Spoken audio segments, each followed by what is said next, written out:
Vamos ao último expositor deste painel, que é o ministro Augusto César Leite de Carvalho.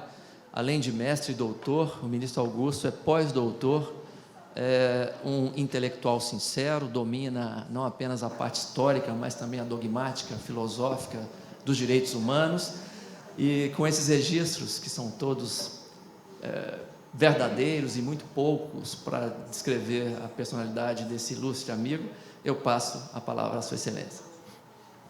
Com desconto do ilustre amigo, né, porque essa parte é absolutamente verdadeira, nada como ter bons amigos, né, na hora que nós somos apresentados na estrutura Lourdes. Eu agradeço o convite, faço a minha saudação ao ministro Douglas, ao ministro Alexandre, ao doutor Platon, a todos os presentes. Fico feliz, né, de estar aqui participando do Copedem, e como fiz um acordo ali, lateralmente, com o ministro Douglas, de que o tempo de oitiva do doutor Platon, eu concordaria que fosse descontado do meu tempo, porque eu estava a me deliciar, né, com o que eu via, com o que aprendia. Então, eu quero que os senhores façam a gentileza de não me cobrarem, né, o cumprimento dessa promessa. Prometo ser rápido, prometo ser breve. Fiz aqui algumas anotações. Vou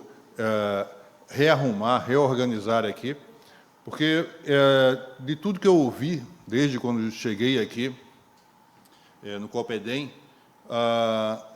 e aquilo que foi acrescentado durante essas duas falas muito boas, né, fecundas, algumas reflexões me passam, e enquanto eu os ouvia, eu me lembrava de um livro de um economista, Ian Goldin, que foi executivo em grandes bancos internacionais, no BIRD, no Banco Mundial. Em determinado momento, depois de ele acumular vasta experiência, ele conclui que as Nações Unidas estavam completamente certas quando diziam que não é possível falar de crescimento econômico sem associar essa ideia à ideia de desenvolvimento humano.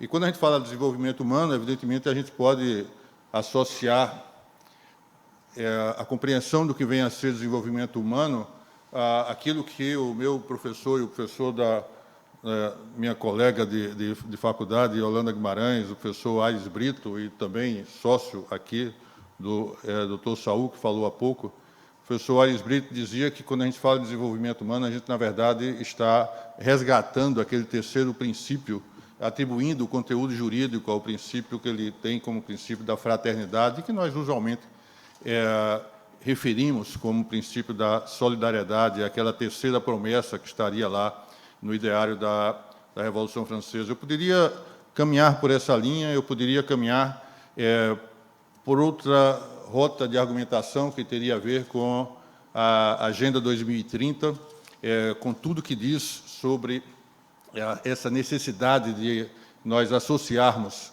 o crescimento econômico à possibilidade de se concretizarem os direitos econômicos, sociais, culturais e ambientais, né, para além dos direitos de liberdade.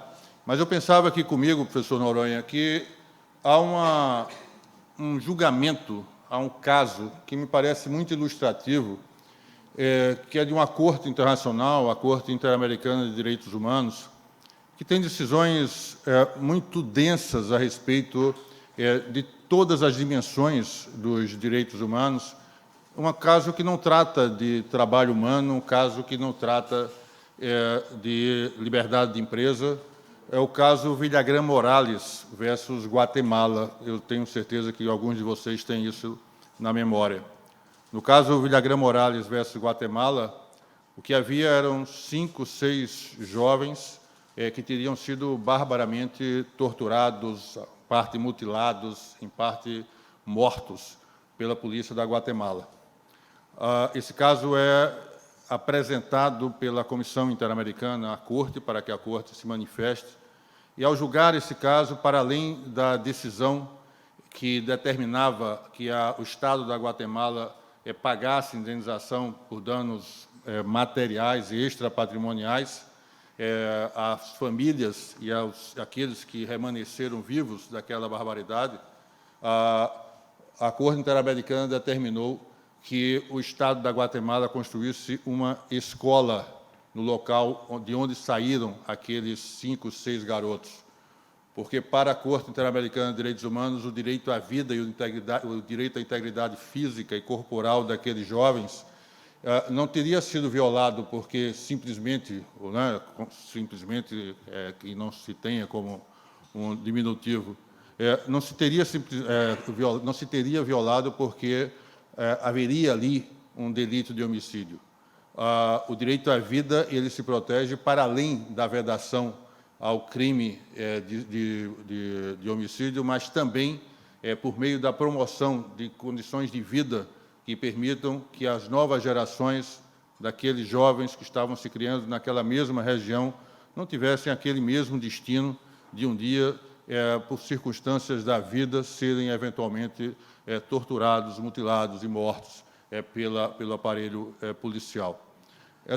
Esse caso me parece bem emblemático, porque ele nos ensina uma série nos dá uma série de lições, mas, entre elas, nos faz perceber com nitidez aquilo que o juiz Cansado Trindade, que era um juiz que integrava a Corte naquela ocasião e que proferiu um voto convergente com o voto do ponente, do voto do relator, o juiz Cansado Trindade dizia que era a concretização do postulado da indivisibilidade, da ideia de que os direitos de liberdade eles estão em inter-relação, estão em interdependência com os direitos econômicos, sociais, culturais e ambientais, e que não é possível, nos diz a Declaração de Viena e Programa de Ação de 1993, e que não é possível apreciar, julgar qualquer caso que envolva as liberdades civis ou políticas sem atrelar isso a essa base de sustentação que vem com esses chamados direitos prestacionais ou vice-versa. Por que eu me refiro ao princípio da indivisibilidade? Porque eu penso que muito do que se tratou aqui e que eu gostaria de tratar agora não tem a ver apenas com a atuação da Justiça do Trabalho. Tem a ver com novos fenômenos que estão presentes na nossa realidade, na nossa sociedade, uma sociedade amplamente cibernética, uma sociedade que não era aquela que foi percebida pelo legislador, como disse há pouco meu colega Alexandre Ramos, em 1943, e, num parênteses, algum de vocês diria, bom, mas a CLT não é propriamente de 1943, eu tenho notícia de que mais de 1.100 alterações aconteceram, e é verdade, aconteceram desde 1943, mas ela é substancialmente a mesma, e ela não mudou em 2017.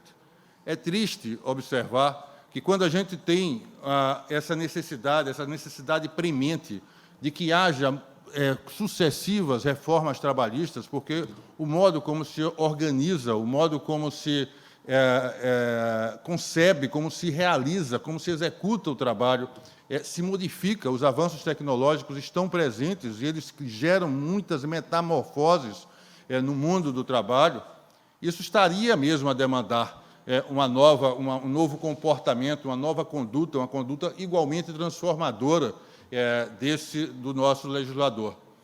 E aí, quando a gente percebe que o mundo do trabalho está sendo tão proximamente alcançado por esses avanços tecnológicos, me parece que a gente pode assumir duas posições, pelo menos. A gente pode compreender, como dizia o professor Noronha, ao início dos trabalhos, ao início do COPEDEM, a gente pode lembrar sempre que o artigo 1º, quando enuncia os fundamentos da República, e o artigo 170, quando diz que a ordem econômica e social está fundada na valorização do trabalho e da livre iniciativa, atrela esses dois princípios. E o que diz é que tem base constitucional a atividade econômica que precisa ser pujante, precisa estar presente entre nós, mas tem base constitucional essa atividade econômica que leva em consideração a concretização dos direitos econômicos, sociais, culturais e ambientais. A gente pode ter essa posição, mas a gente pode ter uma outra posição. A gente pode ter a compreensão de que tudo que diz respeito ao trabalho humano, que é uma experiência da nossa dimensão existencial que está presente, que nós protagonizamos ou que nós temos no nosso horizonte visual, tudo que diz respeito ao trabalho humano, na verdade, deve atender a uma ética secundária, porque existem outros valores éticos fundamentais que estariam associados aos direitos de liberdade, que deveriam estar em primazia nas nossas preocupações. Se a gente quiser ilustrar o comportamento do legislador, me permitam, nós somos magistrados, nós somos juízes, nós cumprimos aquilo que está no texto da lei, gostemos ou não daquilo que foi estabelecido, né, pelos centros de positivação, mas eu não tenho obrigação de admirar o legislador e as suas fontes de inspiração. Então, se a gente observar o que aconteceu, por exemplo, a partir de 2017, nós tivemos pelo menos 3 medidas provisórias. Uma medida provisória 808, que atendia a um compromisso entre o Senado e o então presidente da República, de modo que os excessos e as imperfeições da chamada reforma trabalhista se estariam por ali equacionadas. Nós tivemos, na sequência, uma medida provisória 927, que chegou a ter a sua validade, a sua constitucionalidade apreciada pelo Supremo Tribunal Federal, e, em boa parte, o Supremo Tribunal Federal disse que essa medida provisória é constitucional. Nós tivemos, na sequência, a medida provisória 1046, que tentava resolver, tentava solucionar outros tantos problemas, conflitos que estavam presentes nesse mundo do trabalho que se modificava e que sem que tivesse o acompanhamento devido por parte do legislador. Essas 3 medidas provisórias, elas simplesmente foram solene e deliberadamente esquecidas no Congresso Nacional. Nós temos hoje, foi citada aqui, né, em um painel anterior, a medida provisória 1108, que tenta resolver problemas que dizem respeito, por exemplo, ao teletrabalho. O teletrabalho nunca foi tão presente em nossas vidas. Nós aprendemos a relevância do teletrabalho a partir do momento em que nos distanciamos, a partir do momento em que percebemos que a nossa casa era uma extensão do trabalho necessariamente, ou parava tudo. A minha esposa, Regina, né, Platão tem direito aqui de citar, eu também tenho, né, porque ela me suporta, me suporta aqui há 30 e tantos anos, né, e hoje temos o nosso primeiro filho homem e o nosso primeiro neto homem aniversariando, e por isso, né, é um dia de júbilo, né, é um dia de alegria para todos nós. Muito bem. Ela bem sabe, né, de como a minha presença física, e eu teve determinado momento em que eu fiquei aqui a me questionar, será que meu casamento vai resistir à minha presença? Não, porque eu não saía mais de casa. Não? O teletrabalho é algo que passou a estar muito constante, né, nas nossas vidas pessoais. Eu passei meses e meses e meses sem sair de casa. No dia que eu saí de casa para visitar minha mãe, né, e minha sogra, que estavam na gloriosa Aracaju, me permitam sempre esse pronome de tratamento, ele é absolutamente justo, né, com a nossa cidade, tão próximo aqui. Não chega a ser 3 corações, não, porque é melhor do que o ministro Noronha. Muito bem. Passamos meses e meses, em dezembro de 2020, nós nos deslocamos para Aracaju e pegamos Covid. Né? A família inteira pegou Covid. Não que Aracaju fosse um foco, né, de Covid, mas é porque havia, né, um transporte, um traslado. A gente não sabe rigorosamente. De repente, a gente pegou em casa, né, lá em Brasília, e está atribuindo a viagem. Mas o fato é, o teletrabalho passou a ser algo muito presente entre nós. E agora se diz muitas vezes, não, mas a partir de 2017 nós tivemos um avanço extraordinário, porque, afinal, o teletrabalho foi regulado no Brasil. Eu convido os amigos a que leiam o artigo 75A da CLT, a que leiam o artigo 62.3 da CLT. Os artigos que foram modificados por meio dessa ação legislativa em 2017. E talvez se surpreendam, porque, em verdade, o que acontece ali é que há uma conceituação do que é teletrabalho, uma conceituação muito boa, né, que imita o que está de bom lá no direito comparado, né, em vários países já há regulação do teletrabalho, e, na sequência, se transfere tudo para o contrato individual. Será que ele, né, esse que fala agora, né, será que ele ele estabelece uma antítese absoluta à autonomia da vontade individual? Não, apenas eu tenho uma compreensão de que, nesse mundo em que se disseminam as assimetrias, as nossas relações são cada vez mais assimétricas, e quando nós ingressamos nessa sociedade controlada a dados, mais ainda isso acontece, nesse mundo nós precisamos de um mínimo de regulação. E esse mínimo de regulação tem a ver, por exemplo, com o fato de que o empregador ele pode ser responsabilizado pelas condições do teletrabalho, pelas condições ergonômicas do teletrabalho. Isso ele pode ser responsabilizado em vários países da Europa, bastava copiar. Em vários países da Europa, você tem a prerrogativa do empregador de fiscalizar o ambiente onde se realiza o teletrabalho e a hora e a companhia que pode, né, com que pode estar o empregador na hora de realizar essa fiscalização, porque isso tem a ver com a vulneração de espaços privados, tem a ver com a intimidade do trabalhador, de sua família, e, ao mesmo tempo, há uma cautela por parte do interesse patronal de se prevenir em relação a eventual dano. Isso precisa estar na lei, mas a lei não diz nada, a lei simplesmente encaminha, remete tudo ao contrato individual. Onde é que estava antes da lei? Onde é que estava antes de 2017? Qual era a fonte de regulação do teletrabalho? Era o contrato individual. Então, essa lei de 2017 não nos trouxe nada de útil, não é, que pudesse ser efetivamente aplicada. A situação do juiz do trabalho ele se encontra num estado de maior perplexidade ainda, não é? Porque hoje não é só o teletrabalho. Eu ouvia ontem, eu ouvia com muita felicidade aquilo que diz respeito a esse mundo em que não há só a automação, não há só a robotização, há também aquilo que o professor Moody Eckberg, não é? Chama de heteromação, algo que foi estudado, né, pela MIT, né, pelo Instituto de Tecnologia de Massachusetts, que é aquela situação em que aqui se referia há pouco o Platão, em que nós não simplesmente estamos a ver a máquina substituindo o homem, nós estamos trabalhando para a máquina, nós estamos oferecendo, provendo dados para a máquina.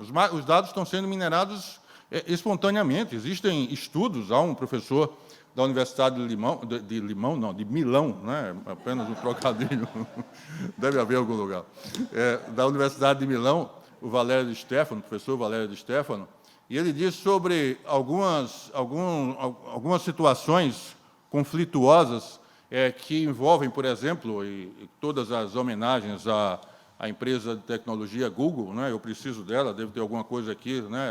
Ela gera utilidades, eu as utilizo, mas, em determinado momento, a empresa Google fez um acordo na Alemanha porque se comprometeu a pagar não apenas 7 milhões de euros, né, o que não chega a ser uma grande cifra aí para determinadas circunstâncias, mas se comprometeu a não mais permitir que o Street View, que é uma aplicação que é usada pelo Google Maps, pudesse viabilizar a captação de sons por meio desses nossos roteadores domésticos, não é? Na intimidade dos nossos lares, não é? No recôndito dos nossos quartos, nós estamos, eventualmente, a gerar dados que eram explorados comercialmente, e esses dados, eventualmente, são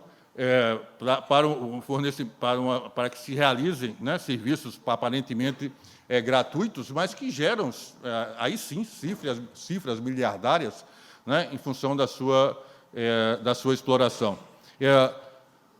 Ontem eu ouvi a referência aos wearables, né, que são esses utensílios, esses adereços, né, que foram concebidos de boa fé, porque a tecnologia nos traz, repito, muitas utilidades, e isso deve ser sempre ressaltado, né, o processo digital que o diga, mas esses utensílios, como, por exemplo, crachás sociométricos, como são chamados, foram concebidos para que se preservasse a saúde do trabalhador, para que houvesse um monitoramento da saúde do trabalhador e para que ele não fosse alocado em serviço que, eventualmente, o fizesse adoecer. Em determinado momento, estudos sérios estão revelando que algumas empresas estão desvirtuando o uso desses wearables e, na verdade, elas estão utilizando para traçar perfis fisiológicos, psicológicos e até ideológicos de trabalhadores, gerando situações de discriminação que, eventualmente, no nosso mundo analógico não existiriam. Então, o GPS permite que se perceba qual é a movimentação de trabalhadores e há casos revelando esse monitoramento para fim de verificar se os trabalhadores se aproximam em determinado lugar e aquilo significaria o nascimento, o surgimento de processo reivindicatório. Enfim, você tem várias, né, situações concretas que estão sendo percebidas e que nos fazem perceber a necessidade de regulação. Não é à toa que, há 3 anos, mais ou menos, a Comissão Europeia revelou para o mundo um estudo científico mostrando que a inteligência artificial que haveria de prevalecer e que ela estava a endossar era aquela que reunisse 3 eixos, né? O eixo da legalidade, porque nesse mundo a gente precisa, sim, de regulação jurídica, o eixo da eticidade, porque esses sistemas precisam observar direitos humanos, direitos fundamentais, e a solidez, porque esses dispositivos, essas aplicações tecnológicas, precisam ser eficazes o suficiente para que a eticidade e a legalidade tenham curso. Não é um mundo estranho, portanto, à realidade do trabalho. Muito pelo contrário, isso ingressa na nossa vida laboral, e não apenas nessa área, né? Meu professor Alexandre Ramos dizia há pouco que eu enfrentaria o tema das plataformas digitais. Se o semblante de vocês, né, dos senhores, né, fosse favorável a que eu ficasse aqui mais 40 minutos, eu certamente teria condição de tratar, né, desse tema de forma exauriente. Não é o caso, eu bem sei. Não é? Vocês já me olham assim, né, pensando ali no acarajé, né, alguma coisa, né, parecida com isso. Então, tenho consciência disso. Agora, o tema das plataformas digitais, mais uma vez, eu não estou aqui, senão no fórum de debates. Eu não tenho solução pronta. Admiro quem as tenha. Não é? Eu não tenho soluções prontas. Mas por que esse tema é um tema sensível, é um tema muito delicado? Por que esse tema está movimentando, não é a justiça do trabalho no Brasil? Por que esse tema está movimentando o poder judiciário mundo afora? Né? Nós temos vários exemplos de decisões judiciais que tratam desse tema das plataformas digitais. Por quê? Porque, em verdade, o nosso direito do trabalho, repito isso, ele foi concebido para um arranjo, vamos dizer assim, um pacto, né, social que se desenvolveu ali em meados do século XX. Em determinado momento, aquilo que o Bauman diz, num livro que eu acho delicioso dele, Democracia e Novos Pobres, que era a situação de perplexidade, também é abordado pelo Norbert Elias, pelo Yuval Harari, né, o nosso historiador em Sapiens, aquilo que era a realidade das corporações de ofício, em que os trabalhadores tinham liberdade, sobretudo no campo, né, tinham liberdade de trabalhar segundo, não o relógio, né, que marcasse horas e dias, mas trabalhar segundo as fases da lua, né, o nascer ou o poente, enfim, né, as estações do ano. De uma hora para outra se exigia que eles fossem disciplinados, em que eles trabalhassem rigorosamente naquele horário, naquela condição, que a grande alegoria, né, tempos modernos de Chaplin, porque senão aquela engrenagem não poderia funcionar. Aquilo era disruptivo. E aquilo se prolongou até meados do século XX, formando o que, afinal, se deu como sociedade salarial, né? Há pouco também se falava do New Deal. Foi ali, né, sob influência de Roosevelt, né, que se percebeu, se compreendeu que era preciso que houvesse um grande acordo.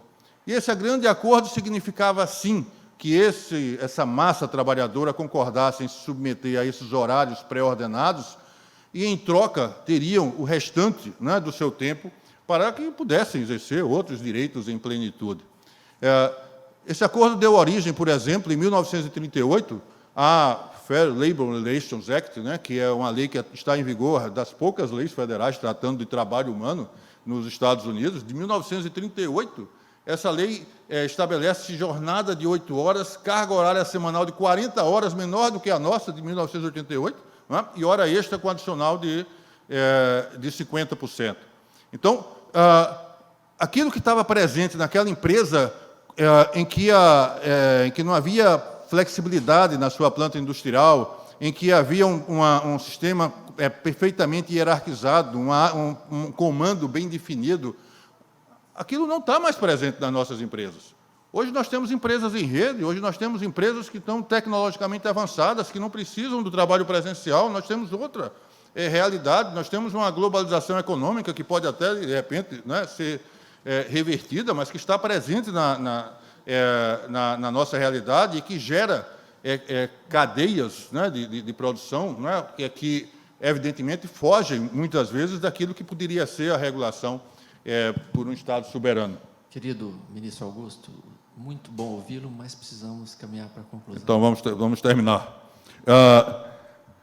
O que é que acontece, então, e aí eu concluo mesmo. O que é que acontece? Aquilo que estava presente naquele momento histórico, hoje não está mais presente.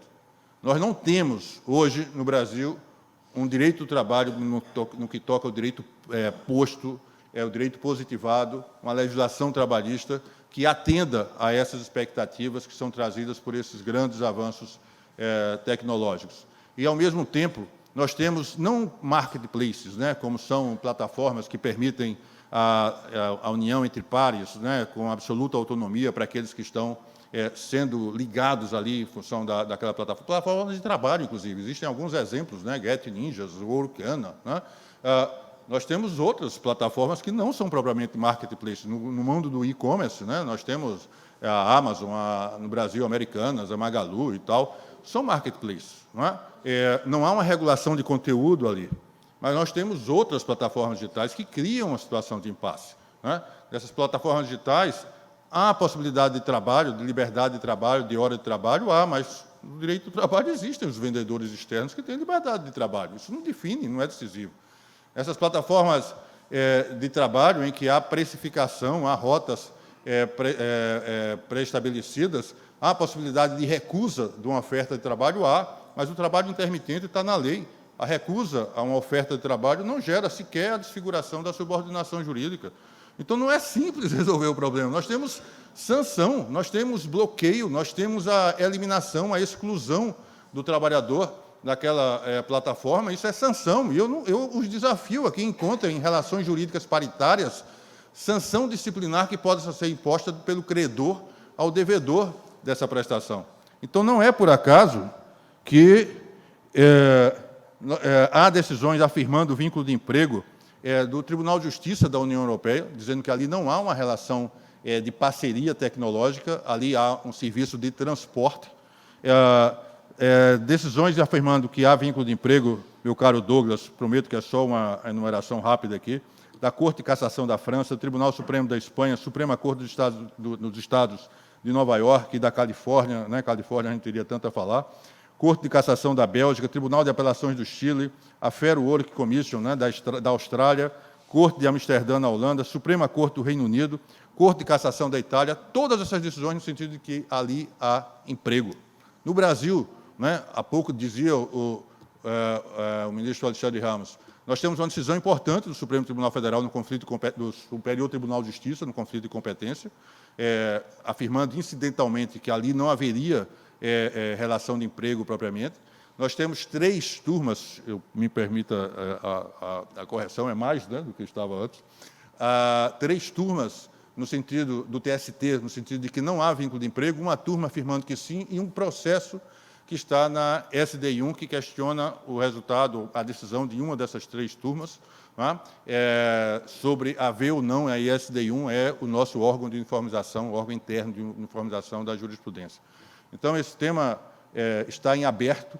Há pouco saiu uma proposta da Comissão Europeia de uma nova diretiva para a União Europeia para vigorar para os seus países membros, no sentido de estabelecer que haveria ali relação de emprego. Então, há uma corrente, né, forte ali nessa direção. E me parece que, para concluir, eu volto àquilo que eu dizia inicialmente. A gente não pode decidir sobre a liberdade de empresa, sem levar em consideração o que o Amartya Sen, né, chama de liberdade substancial. A liberdade em plenitude é aquela que permite o exercício em plenitude de todos os direitos econômicos, sociais, culturais ou ambientais, ou não há liberdade nesse sentido de um direito que atenda a essa ética universal dos direitos humanos e dos direitos fundamentais. Me perdoe, o ministro Douglas, eu tinha feito um acordo com ele, não o cumpri por inteiro, não é? Mas queria, pelo menos, dar um fecho aqui, né, a essa minha fala, tentando ser minimamente compreendido. E agradeço muito a atenção de vocês. Sim.